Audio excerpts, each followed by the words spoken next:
तो कांग्रेस समेत अन्य दलों से नेताओं का बीजेपी में शामिल होने का सिलसिला लगातार जारी है। आज बीजेपी मुख्यालय में जालोर से कांग्रेस के विधायक रहे रामलाल मेघवाल, कांग्रेस नेता गोकुल परिहार, उनियारा से आरएलपी के प्रत्याशी रहे विक्रम सिंह गुर्जर, दौसा से जिला परिषद के सदस्य रही भावना सैनी ने बीजेपी ज्वाइन कर ली, बीजेपी का दामन थाम लिया।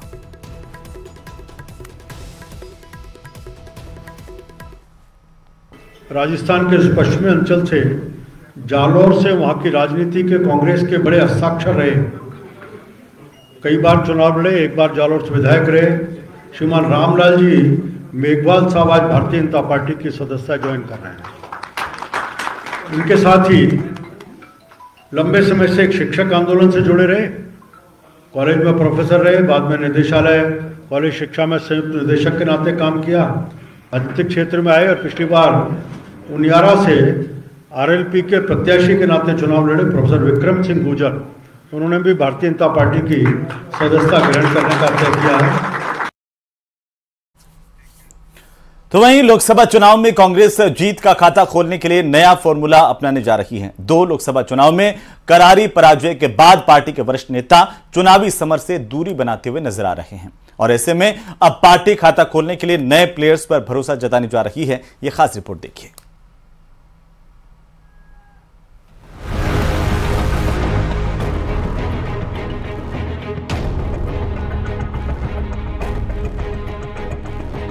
एनडीए गठबंधन को टक्कर देने के लिए भले ही कांग्रेस ने अपने पुराने और अनुभवी चेहरों को मैदान में उतारने की कोशिश शुरू की हो, लेकिन पार्टी का यह फॉर्मूला असरदार साबित नहीं हो रहा। लोकसभा की 25 सीटों पर इस बार पार्टी के वरिष्ठ और अनुभवी चेहरे कम ही नजर आएंगे।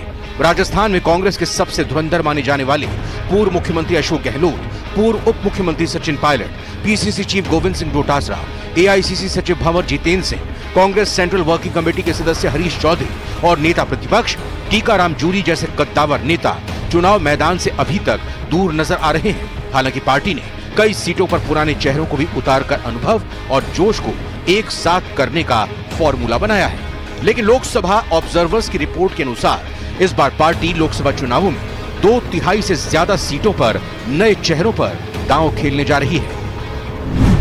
भरतपुर संजना जाटव, जोधपुर करण सिंह, अलवर ललित यादव, उदयपुर ताराचंद मीणा सभी पहली बार लोकसभा चुनाव लड़ रहे हैं। संभावित दावेदार बाड़मेर उम्मीदाराम बेनीवाल, पाली दिव्या मदेरणा, संगीता बेनीवाल, नागौर राघवेंद्र मिर्धा, मनीष मिर्धा, चेतन डूडी, भीलवाड़ा धीरज गुर्जर, रामलाल जाट, राजेंद्र त्रिवेदी, दौसा मुरारीलाल मीणा की पत्नी या ओम प्रकाश हुडला, करौली धौलपुर अनीता जाटव, पूर्व मंत्री ममता भूपेश, लखीराम बैरवा, राजसमंद सुदर्शन सिंह रावत, लक्ष्मण सिंह रावत, जयपुर ग्रामीण मनीष यादव, विद्याधर चौधरी या जसवंत गुर्जर, बांसवाड़ा डूंगरपुर अर्जुन बामनिया, झालावाड़ प्रमोद जैन भाया। राहत की बात यह है कि कांग्रेस के पास कुछ अनुभवी चेहरे भी हैं। चूरू राहुल कस्बा, झुंझुनू ब्रिजेंद्र ओला, चित्तौड़गढ़ उदयलाल आंजना, बीकानेर गोविंद राम मेघवाल, टोंक हरीश मीणा। बीजेपी प्रदेश की सभी 25 सीटों को जीतकर हैट्रिक बनाने की तैयारी कर रही है, जबकि कांग्रेस के सामने लोकसभा चुनावों में सूखे को समाप्त करने की चुनौती बनी हुई है। कांग्रेस अब नए चेहरों पर दांव लगाकर लोकसभा सीटों पर खाता खोलने और खोए हुए जनाधार को पाने की कवायद में जुटी हुई है। देखना है कांग्रेस अपनी कोशिश में किस हद तक कामयाब होती है। न्यूज़ 18 राजस्थान के लिए राकेश शर्मा की रिपोर्ट। तो वहीं अलवर से बीजेपी के प्रत्याशी और केंद्रीय मंत्री भूपेंद्र यादव ने जिला चुनाव प्रबंधक संचालन समिति की बैठक ली, जिसमें कार्यकर्ताओं को आवश्यक दिशा निर्देश दिए गए हैं। साथ ही मीटिंग में आगे की रणनीति पर भी चर्चा की गई। जिला उपाध्यक्ष देशराज वर्मा ने कहा कि क्षेत्र में बीजेपी के पक्ष में शानदार माहौल है और लाखों लोगों के आशीर्वाद और सहयोग से भूपेंद्र यादव चुनाव जीतेंगे। पीएम मोदी की गारंटी से कांग्रेस के नेता भी प्रभावित हैं और कांग्रेस के पूर्व सांसद डॉक्टर करण सिंह यादव, जिला प्रमुख बलवीर सिंह समेत कई प्रधान, पंचायत समिति, नगर पालिका के अध्यक्ष, शहीद समेत कई कांग्रेस के बड़े पदाधिकारी और कार्यकर्ता बीजेपी में शामिल हुए हैं।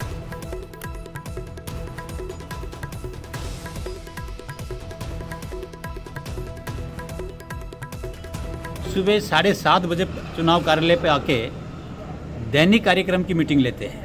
ये डेली का हमारा कार्यक्रम है। आज भूपेंद्र जी ने सुबह 6 बजे मॉर्निंग वॉक से शुरू किया। मोती डोंगरी पे मॉर्निंग वॉक कार्यकर्ताओं के साथ की।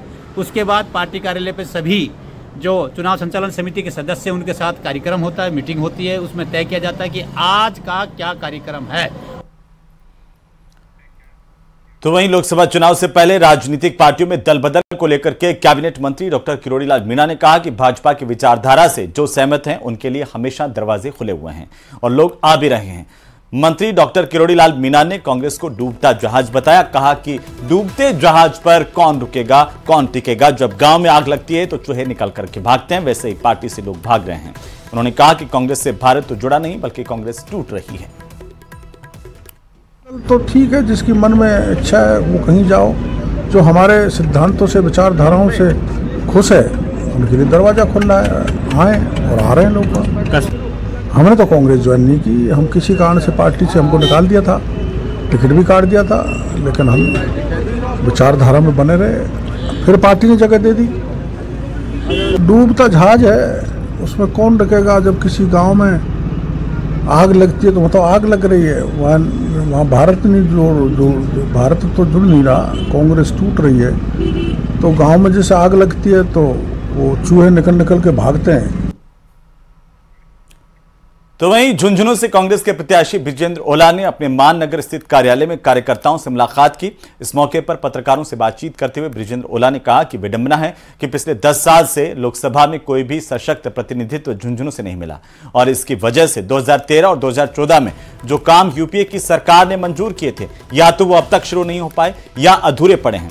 किसानों, महिलाओं, बढ़ती बेरोजगारी के मुद्दों के साथ जनता के बीच में जाएंगे। उन्होंने कहा कांग्रेस इस बार झुंझुनू लोकसभा क्षेत्र से जीत दर्ज करेगी। तो वहीं यमुना जल समझौते पर भी सवाल खड़े किए।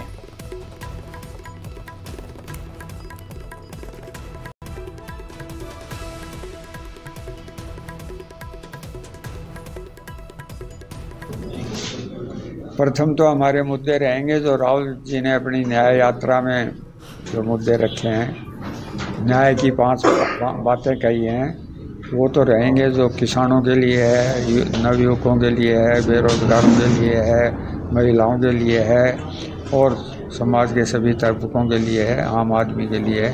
उसके अलावा जो हमारा पार्टी का औपचारिक चुनाव घोषणा पत्र आएगा वो भी मुद्दे रहेंगे।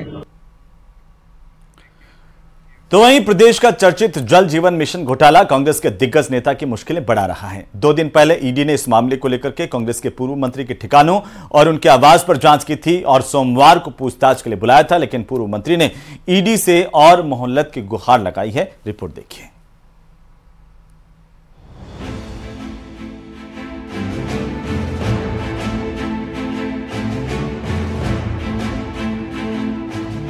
पूर्व मंत्री पर लटक रही गिरफ्तारी की तलवार।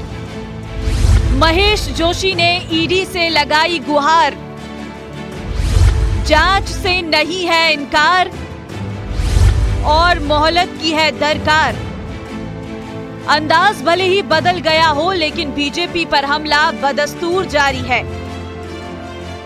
अभी तक तो मैं समझ रहा हूं कि मेरे से किसने कांटेक्ट किया नहीं, लेकिन ये आरोप तो लगे हैं और जिन्होंने आरोप लगाए हैं ये बात उनसे पूछी जाए तो ज्यादा बेहतर है, क्योंकि हो सकता है मेरा सूचना तंत्र इतना मजबूत नहीं हो, लेकिन जब कोई जिम्मेदार व्यक्ति आरोप लगाता है तो किसी आधार पर आरोप लगाता है। दरअसल जल जीवन मिशन से जुड़े कथित भ्रष्टाचार मामले के आरोपों के बाद ईडी की ओर से पूर्व मंत्री महेश जोशी को समन भिजवाया गया और 18 मार्च को ईडी कार्यालय में पेश होने के लिए कहा गया था। लेकिन 18 मार्च को पूर्व मंत्री महेश जोशी ने ईडी से 15 दिन का समय मांग लिया। देखिए, बहुत जल्दबाजी का नोटिस भेजा है। 16 तारीख को मुझे दोपहर में नोटिस मिलता है और मुझसे ये निर्देश दिए जाते हैं कि मैं 18 तारीख को सुबह 10:30 बजे एक लंबी फेरिस डॉक्यूमेंट्स की उन्होंने मांगी, जो किसी भी तरीके से 12-15 दिन 20 दिन से पहले वो सारी फेरिस इकट्ठी नहीं की जा सकती। पूर्व मंत्री महेश जोशी पर जल जीवन मिशन से जुड़े मामले में 2000 करोड़ से अधिक के भ्रष्टाचार के आरोप लगे हैं।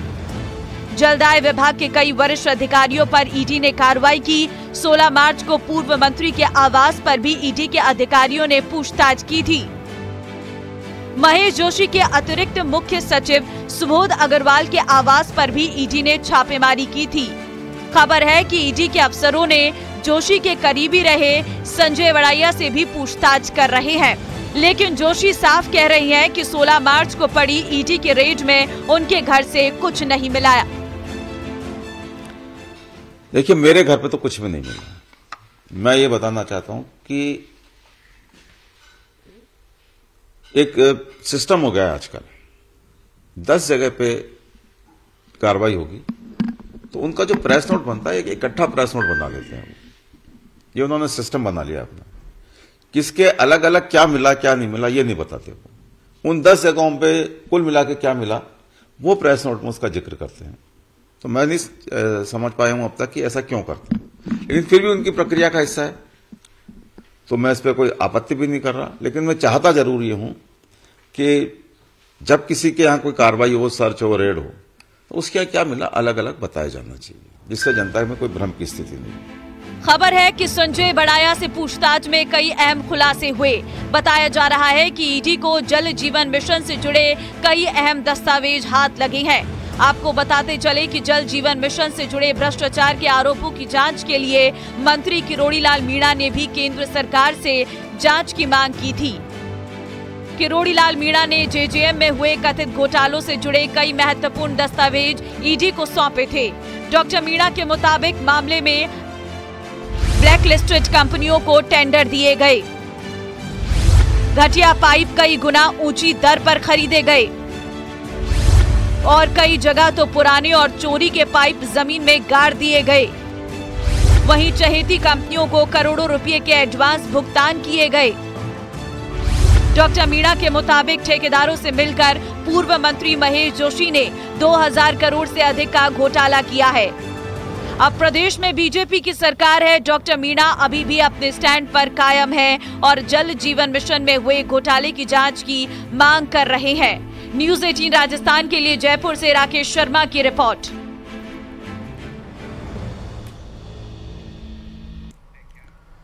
तो खबरें अभी और भी हैं, लेकिन फिलहाल वक्त तो चला एक छोटे से ब्रेक का। ब्रेक के बाद हम आपको दिखाएंगे 5 मिनट में 50 जिलों की खबरें फटाफट अंदाज में।